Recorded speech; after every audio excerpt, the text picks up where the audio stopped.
I thought I told you crazy kids to get off my lawn. What's going on, you guys? I'm the Wrestling Old Head, and I'm off my rocker for this next episode. I'm going to rapid fire through some of my thoughts that I had this past week for AEW, just in general, because last week I had a real big problem with my voice. My voice was shot. Couldn't do any videos, couldn't talk about anything. So this is just going to kind of be a summary of what I saw from AEW this past week and where I feel like they're at currently and where they're going to be going into 2025. Obviously, their momentum is not where they want it to be. I understand that. I'm sure they understand that. And throughout Tony Khan telling you that everything is great, deep down he wishes that things were just the way that they used to be, right? And he's trying to get there. He is making attempts. This past Wednesday on AEW Dynamite, I watched an attempt with my own eyes of them to get on a format, to have some organization. There were video packages. There were recaps. There were backstage interviews. There were things to follow along. There were things to further ideas and storylines to go forward. They're trying the best that they can, and it's not going to happen overnight. It's not going to happen over the weeks. They need to get the ball rolling, and they're doing the best that they can, and that's all you can hope for. Also, another thing that I thought I would talk about before I get into my thoughts for the week is just kind of how wrestling fans interpret what is successful wrestling to them. Now, obviously, if you look at the statistics and the analytics, it is going to tell you that AEW is down in the dumps. It is not the same that it was year for year comparisons. Everything's down right now. Attendance, ratings, everything's down. I'm not here to argue about that. And obviously, I'm the bipartisan guy. I'm not here to tell you that I'm one way or another. I'm not trying to cause a debate, but this is from my lens to your lens, just an idea of what I see from the AEW and just from wrestling fans in general. It is really, really hard to compete with the WWE. Because the WWE is the standard, right? And there was a lot of shit talking from AEW fans and AEW wrestlers and executives alike. I understand that. But the point still stands. It is very hard to go against the WWE. One of the things that's tough is that if you tried to compete with them, then you need to do storylines. And how can you do professional wrestling storylines without coming across as WWE light? It's really tough. So Tony Khan, I'm sure, looked at that and said, I don't want that. I don't want to turn into WCW in 99, 2000. I don't want to turn into TNA in 2012, 2012. I want to do my own thing, go my own route. He looked at this avenue for New Japan Wrestling, New Japan Pro Wrestling. He looked at Pro Wrestling Guerrilla. He saw these ideas that there was a lot of talent and there was a way to push this talent, get this talent out there, and he thought, man, these formats are really exciting. This might work. Now, I'm not going to lie to you. The formats work for pay-per-view. It's when it gets into television that it just gets muddied, and it's not the same. And I think it has a lot to do with the threading of prime-time episodic television, where you have to go week in and week out. You've got to give something, and this is just television in general. If you watched ER, if you've watched Better Call Saul, if you've watched Sons of Anarchy, if you've watched Yellowstone, any of those television shows, week in and week out, they give you something that hooks you so that you can check out the next episode. This is an age-old, tried-and-true formula to get viewers, to bring in casuals, to keep them informed. It's just the way that it is. In professional wrestling, it is no different. You need to use a similar formula. Now, Tony Khan is probably not versed in that, and no diss to him as far as the booking and the formatting of that goes. I'm not sure that if they do production meetings, I'm not sure if he has the committee and they all get on the same page and they make sure that all the ends are not loose, or the loose ends are tied, if you will. But that is something that you're going to need to do if you're doing episodic television week in and week out and you're going live. You need to thread all of the shows, not just Dynamite, but Rampage, Collision. I have made claim to say that Rampage needs to just be a recap show. I think it would be a phenomenal way of keeping storylines going, video packages, keeping people fresh in the minds of people. We haven't seen people like Britt Baker in a long, long time. We haven't seen Tony Storm. There's no updates on where Tony Storm might be. There was a storyline, I think a long time ago, Thomas Billington, who was the nephew of the Dynamite Kid, was having a program with Don Callis and Konosuke Takeshita. Where did that go? That was on Collision, by the way. Where did that go? It's out into the ether. No one has heard of it since. Nobody's seen Thomas Billington ever since. Tommy Billington, or whatever his name was in AEW, nobody has seen him since. We need to have a recap show that threads all those together and keeps those updated. That's just something that I think can go a long way. A little organization with that. Now, enough of the criticism. I must say AEW does pay-per-views like no one else. They have their matches, their way that they format things are very fast-paced. It is pretty long, I'm not gonna lie. I mean, sometimes it's like I can't watch it all. I have to watch the part 2, the next day or whatever. But they do a great job of formatting their pay-per-views. They put great matches. There's great moments even. I mean, it's not just match after match after match, much to the chagrin of a lot of people. It's really, they do put on. Sometimes I watched, I forget which one it was. There was one AEW pay-per-view where I was like, man, this would have been the greatest episode of AEW Dynamite, or 3 episodes of AEW Dynamite that they've ever put on. So I mean, there's just those things. There's some great moments there, and it's just about capitalizing and keeping that momentum going into 2025. One of the things I really liked about AEW this past week was the Acclaim storyline, or where I think it might be going. Because if, this week it was Max Caster saying that he was the best wrestler alive and that he was going to do this. Anthony Bowens and Billy Gunn seemed to be a little fed up with Max Caster and his ego and his kind of overconfidence. And so then he went out there and he got murdered by Swerve Strickland, and it was a brutal beatdown. I liked the way they did that, because they furthered giving Swerve Strickland his heat back after he was beaten by Bobby Lashley, and then they also furthered the storyline of Max Caster getting overconfident and losing. If next week Max Caster comes backstage, yells at Anthony Bowens and Billy Gunn for not being there, and claim that Prince Nana was there for Swerve, they should have been there for him, I would like that. I think that that's something that they could really capitalize on. I've said for a long time, on air, off air, that I believe Anthony Bowens can be one of the top faces in AEW. He can be one of the top faces in professional wrestling. The guy's got a great build. He works as the face in peril really well. He's got a nice comeback when he's firing up on the heels. Great drop kick. He's great on the mic. He's got a lot of passion. It seems authentic when he's on the microphone, which is something that is really, really well done. And it seems like he's developed really well. I don't know if he's listening to Billy Gunn, but if he is, he needs to keep doing it, because Billy Gunn has given him some great advice. He's taking that advice and he's standing out because of it. We'll get into development a little bit later. Max Caster looks like a douchebag. Like, all due respect, he looks like a douchebag. He wears the role well. The mustache, the rapping, everything. He just comes across as kind of like a Drake, you know what I mean? The Drake of professional wrestling. And I think if he leans into that, he'll be great as well. Those two can be in the top of AEW, the upper echelon of AEW in no time. If you just let them go, they can do great stuff. And they'll be homegrown talent for AEW. I must say, though, they don't really fit with the AEW's mold. And I'm going to say this as briefly as I can without getting into it. I believe Tony Khan, when he has a vision for AEW, I believe it's completely antithetical to the WWE in every single way. Every way. I don't think that this is. I don't think this is really up for debate. I think he would tell you this as well if you were to talk to him. Look at the performers that he likes to push: Orange Cassidy, Kenny Omega, Jay White, Pac. What do you got? There is a few, but Private Party, the Young Bucks, Wheeler Yuta, Daniel Garcia, Jack Perry. These are most of those guys. And then you got the guys like the John Moxleys and the Chris Jerichos of the world. But for the most part, AEW is a certain type of niche wrestling that is different than the WWE. And then I look at guys that look like they belong in the WWE. Ricky Starks, The Acclaimed, Wardlow, Jamie Hayter. I mean, like, I'm going to be real with you.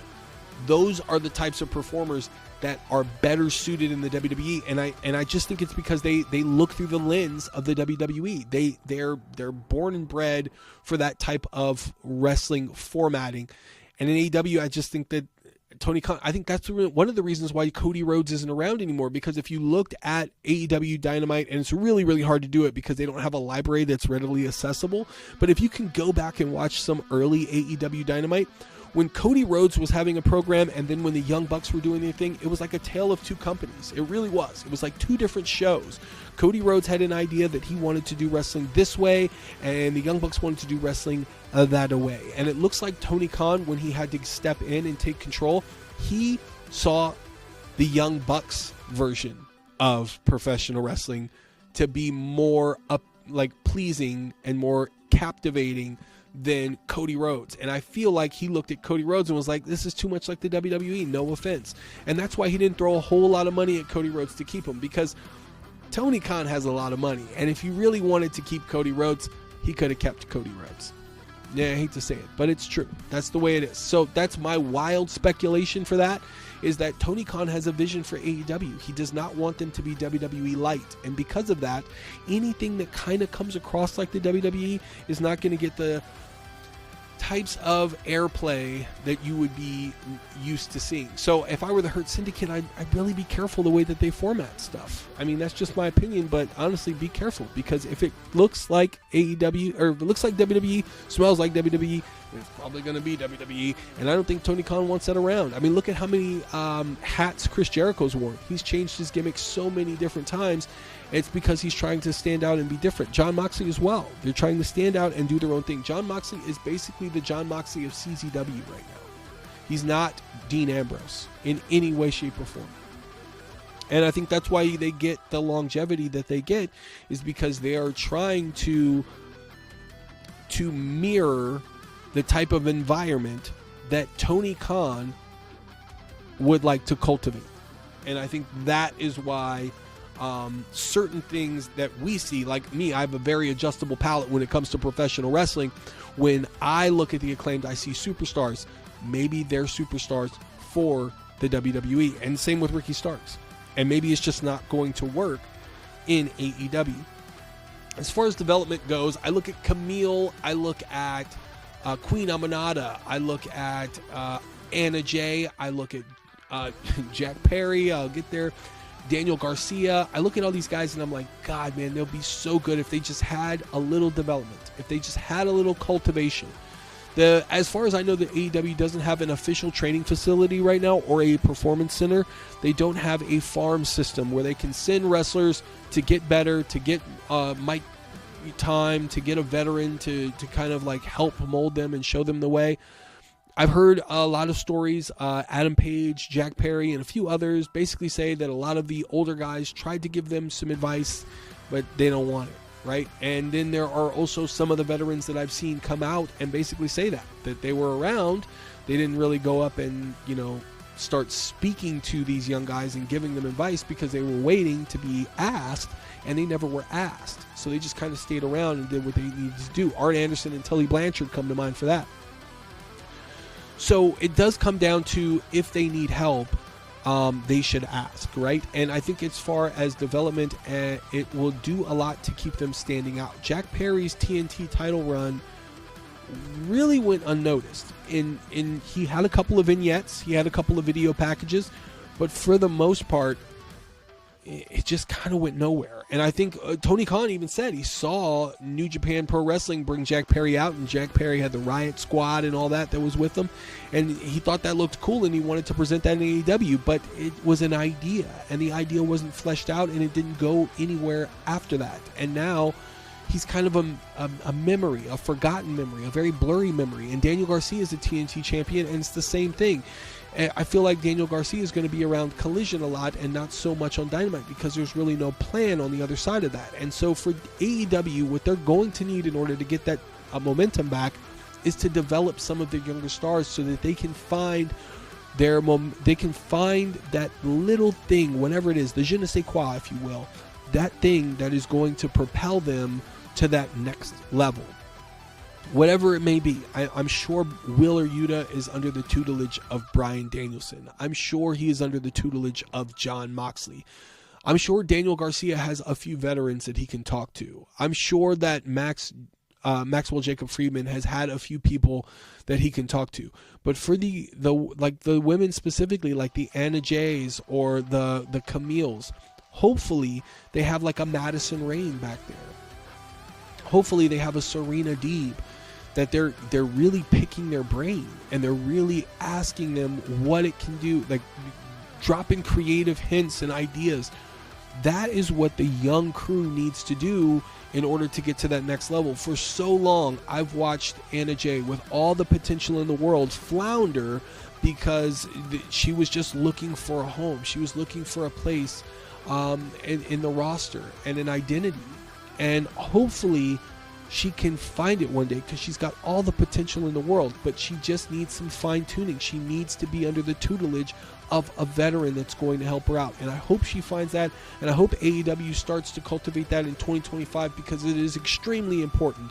With the WWE ID program that's going in, they are cornering the market in independent professional wrestling. They are also doing something that I think is really, really important, which is giving an opportunity to the independent wrestlers to get a little bit of money to keep them in the ring, and not at a McDonald's, not at a Walmart, not at a construction facility where they're losing that technique or losing that opportunity to become a superstar later on. And they're gaining that by being under the watchful eye of the WWE while they still can perform on independent shows. I think it is a great idea, but it's giving AEW less options to come up with a developmental territory, a training facility, a performance center, or a farm league. I say AEW needs to focus in on Deadlock Pro Wrestling, on, we won't get into that today, but there was a lot of things going on with Game Changer Wrestling, so I don't know where they're at with that going forward with Brett Lauderdale and Effie, and there was a whole mess of things going on with that. Hopefully they can work that out, because that would also be a great farm system for them. Maple Leaf Pro Wrestling with out in Canada, I think that would be great for them, because Scott D'Amore, an amazing owner, from what our boss, from what I've heard from TNA wrestlers alike, they loved working under Scott D'Amore. So if Tony Khan could snag up an opportunity to have a farm system, or at least a competitive partnership where they're trading talent and cultivating talent and all that with Scott D'Amore, I think would be amazing for them. But Tony Khan also is going to need to extend the olive branch and give an opportunity to work with a company, and it'd be 50-50 truly. And that's one of the things that I've heard and actually seen with my own eyes.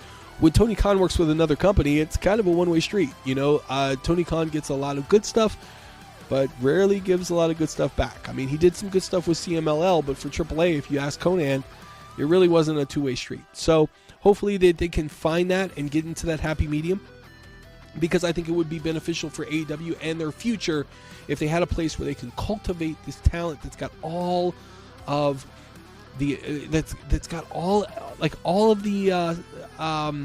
they've got them all. They've got all of the steps that's required, except for a few, and they just need to be shown a few little things. If they pay attention, then and get under the tutelage of a veteran, because they've got all the potential in the world. They just need that one little thing to get them over the hump. Just a little guidance. I'm hoping guys like Dustin Rhodes, Bryan Danielson, Paul White are back there and they're helping them. But I'm just also hoping that those young superstars are listening, because their future is on the line with that. So kind of went long about the AEW development, but I thought that it was important. I thought it was something I should bring up. As far as the Death Riders angle, something happened. It feels like something simmered, and they're trying to pivot a little bit. I don't know what that is. I would like to see Adam Copeland come back at this point and rally the young guys from AEW into getting that grit. And Adam Copeland and some young guys against Jon Moxley and the Death Riders, I think would be great television. I hope that they go in that direction with Adam Copeland. Eventually, I know we're more than likely going to see Kenny Omega and the Young Bucks reform the Elite and try and take AEW back. But as long as they have a plan on the other side, as long as they're looking down the scope and seeing what's on the other side, I think that they're going to do fine. So with AEW Dynamite in the backdrop, Collision in the backdrop, and now we're looking towards World's End. This is an opportunity for them to capitalize. Last year, it was Samoa Joe that beat MJF for the AEW World Heavyweight Championship. What are they going to do to close out World's End this year? We'll talk about that in the coming weeks. I'll be doing a lot more videos on AEW. I see a world of potential in them. I just hope they can capitalize. Right now, their momentum is low. But, in professional wrestling, all you need is one big moment. Just that one big moment. And you can seize the day and get everybody talking about you again. And I look forward to seeing that with AEW, because that is when everybody forces to step their game up. The WWE would step their game up. All wrestling around the world would step their game up as soon as they see AEW get back into the press and into and when they go viral again, if you will.